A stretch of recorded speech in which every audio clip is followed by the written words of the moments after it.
ಬಾಬಾ ಸಾಹೇಬ್ ಹೇಳ್ತಾರೆ, political power is the master key to open all locks and doors ಅಂತ ಹೇಳ್ತಾರೆ. ನಾವು ಕಾನೂನು ರೂಪಿಸೋರಾಗ್ಬೋದು, ನಾವು ನೀತಿ ಯೋಜನೆ ತರೋರಾಗ್ಬೇಕು. ಇವತ್ತು ನಮಗೆ ಸರ್ಕಾರಿ ಶಾಲೆಗಳನ್ನ ಅಭಿವೃದ್ಧಿ ಮಾಡ್ತಾರೆ ಇವರು ಆಳುವ ಶಕ್ತಿಗಳು, ಬಣ್ಣ ಮಾತಾಡೋರು.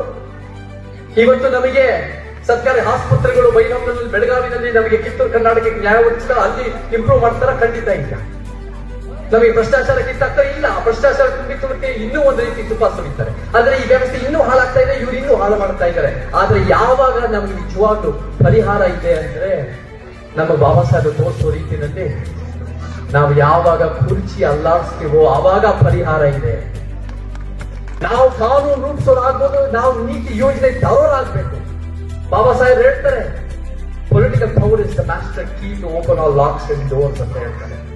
ಸೊ ಅವರ ಒಂದು ಎರಡು ಮುಖ್ಯವಾದ ಹೋರಾಟಗಳು, ಮಹಾ ಸತ್ಯಾಗ್ರಹ 1927, ಕಲರಾಮ್ ಟೆಂಪಲ್ ಅಂತ 1930 ಆದ್ಮೇಲೆ ಬಾಬಾ ಸಾಹೇಬರು ಪೊಲಿಟಿಕಲ್ ಮೂವ್ಮೆಂಟ್ ಶುರು ಮಾಡ್ತಾರೆ, ಪೊಲಿಟಿಕಲ್ ಪಾರ್ಟಿಗಳು ಶುರು ಮಾಡ್ತಾರೆ. ಇಂಡಿಪೆಂಡೆಂಟ್ ಲೇಬರ್ ಪಾರ್ಟಿ ಅಂತ ಸ್ವಾತಂತ್ರ್ಯಕ್ಕಿಂತ ಮುಂಚೆನೆ ಶುರು ಮಾಡಿ ಅವ್ರು 1935-30 ಆದ್ಮೇಲೆ 17 ಸೀಟ್ನಲ್ಲಿ ಅವ್ರು ಸೇರಿ 15 ಸೀಟ್ ಗೆಲ್ತಾರೆ ಬಾಂಬೆ ಪ್ರೆಸಿಡೆನ್ಸಿನಲ್ಲಿ. ಶೆಡ್ಯೂಲ್ ಕ್ಯಾಸ್ಟ್ ಫೆಡರೇಷನ್ ಅಂತ ಮಾಡ್ತಾರೆ. ಮತ್ತೆ ರಿಪಬ್ಲಿಕನ್ ಪಾರ್ಟಿ ಇಂಡಿಯಾ ಅಸ್ತಿತ್ವಕ್ಕಿಂತ ಮುಂಚೆ ಮಾಡ್ತಾರೆ. ಈ ಒಂದು ಪೊಲಿಟಿಕಲ್ ಮೂವ್ಮೆಂಟ್ ನಮ್ಮ ಬೇಕೇ ಬೇಕು ಕರ್ನಾಟಕಕ್ಕೆ. ಅವರೇ ನಮ್ಮ ಮಾದರಿ. ಅದೇ ರೀತಿ ಆಧುನಿಕ